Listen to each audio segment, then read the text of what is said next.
സുന്നി പ്രസ്ഥാനത്തിന്റെയോ അതിന്റെ നേതാക്കളുടെയോ ഔദ്യോഗിക സൈറ്റുകളിലെവിടെയും ഒരു FB പോസ്റ്റിൽ പോലും കാണാൻ കഴിയില്ല 140 മണ്ഡലങ്ങളിലും LDFിനാണ് കാന്തപുരം സുന്നി വിഭാഗത്തിന്റെ പിന്തുണ എന്ന്.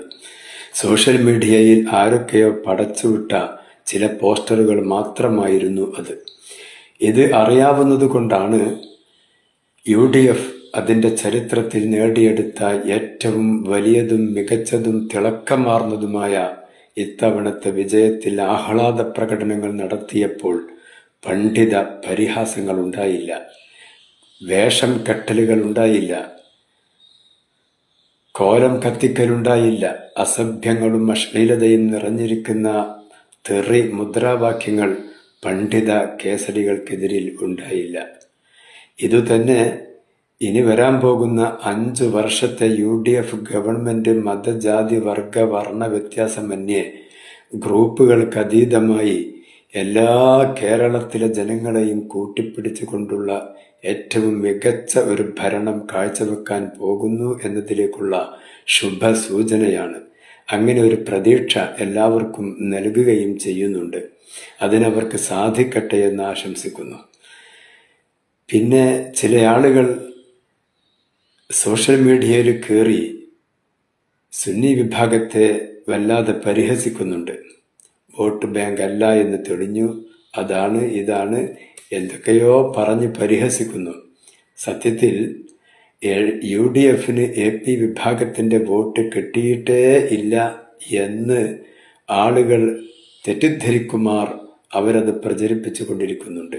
മുമ്പ് ജില്ലാ പഞ്ചായത്ത് തെരഞ്ഞെടുപ്പ് വന്നപ്പോൾ ജബ്ബാർ ഹാജിക്ക് AP വിഭാഗത്തിന്റെ ഒരു വോട്ടും കിട്ടുകയില്ലെന്ന് പ്രചരിപ്പിച്ചു.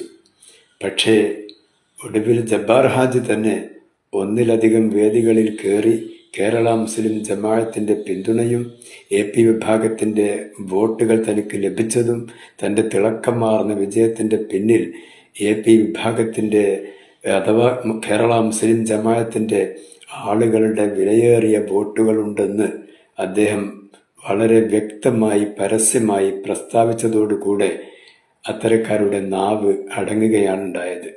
ഇതുപോലെ VD സതീശനടക്കമുള്ള UDFന്റെ നേതാക്കളോടൊന്ന് ചോദിച്ചാൽ അറിയാം AP വിഭാഗത്തിന്റെ വോട്ട് ലഭിച്ചിട്ടുണ്ടോ, പിന്തുണ ലഭിച്ചിട്ടുണ്ടോ, തിളക്കമാർന്ന വിജയത്തിന് അത് നിമിത്തമായിട്ടുണ്ടോ എന്ന് UDFന്റെ നേതാക്കളോട്, അത് കോൺഗ്രസ് നേതാക്കളായാലും ലീഗ് നേതാക്കളായാലും ആരോടും ഒന്ന് ചോദിച്ചു നോക്കിയാൽ മതി. അവരൊക്കെ പറയും തീർച്ചയായും ലഭിച്ചിട്ടുണ്ട്, അവരുടെ കൂടി പിന്തുണ കൊണ്ടാണ് ഇവിടെ വിജയിച്ചതും ഇത്രയധികം സീറ്റുകളും തിളക്കവും ഉണ്ടായത് എന്ന് അവർ സമ്മതിക്കുക തന്നെ ചെയ്യും. അതേസമയം ആളുകളെ വെറുതെ തെറ്റിദ്ധരിപ്പിച്ചുകൊണ്ട് AP ഉസ്താദിനെയും സുന്നി പ്രസ്ഥാനത്തെയും ജനമധ്യത്തിൽ അവഹേളിക്കാൻ ശ്രമിക്കുന്നവരെ മനസ്സിലാക്കുക. എല്ലാ നേതാക്കളുടെയും സൈറ്റുകൾ, FB പോസ്റ്റുകൾ, സംഘടനാ സൈറ്റുകളൊക്കെ പരിശോധിക്കുക.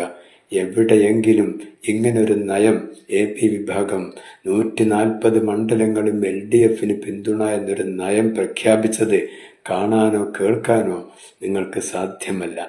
എല്ലാ ആളുകൾക്കും വോട്ടുകൾ കൊടുക്കാറുണ്ട്. പിന്നെ എന്തുകൊണ്ടാണ് മുൻകൂട്ടി ഇന്ന മുന്നണിക്കാണ് എന്ന് പറയാത്തത്? അത് ഒരു കാര്യബോധമുള്ള ബുദ്ധിയുള്ള നേതാക്കന്മാരുടെ വായിൽ നിന്ന് വരുന്ന ഒന്നല്ല.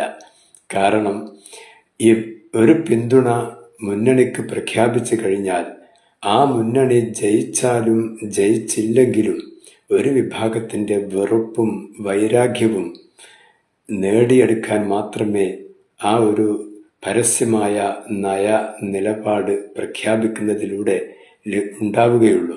ഒരു ഉപകാരവും അതുകൊണ്ട് കിട്ടുകയില്ല.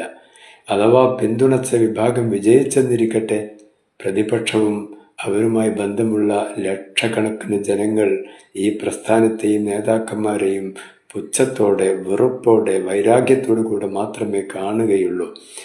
അതുപോലെ തന്നെ ഇനി വിജയിച്ചില്ലെങ്കിലോ അപ്പോഴും അങ്ങനെ തന്നെ.